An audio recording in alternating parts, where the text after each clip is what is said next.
A group of Parkdale community members is calling on the city to impose a gentrification tax, where homeowners who sell their property would pay a municipal tax that would return a portion of the money they earned on a home back into the community. The idea is that it's raised in a certain neighborhood and it would be spent in that neighborhood and it would be earmarked specifically for deeply affordable housing in that neighborhood. The campaign was initiated in 2019 by Gentrification Tax Action, a group of local artists and residents, and has since grown through collaborations with organizations like the Parkdale Neighborhood Land Trust, members of which say Parkdale's rich community boosts property value.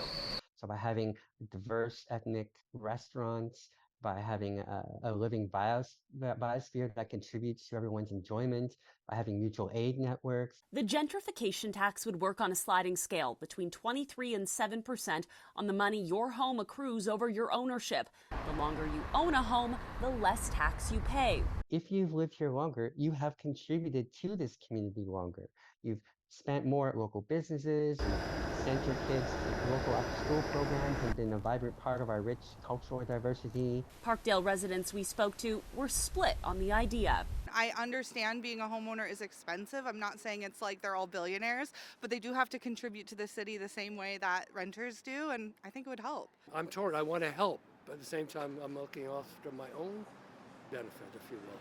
Gentrification Tax Action estimates that if the gentrification tax was in place in 2022, it would have raised $67 million in Parkdale alone. Scale that up across the city. So we think it could raise between $2 and $3 billion a year for housing. The City of Toronto says it has not considered a gentrification tax, pointing instead to higher rates for the municipal land transfer tax for higher valued properties that will begin in 2024.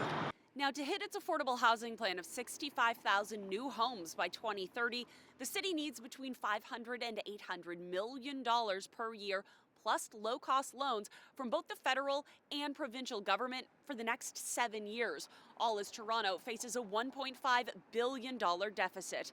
In Parkdale, Mackey, City News.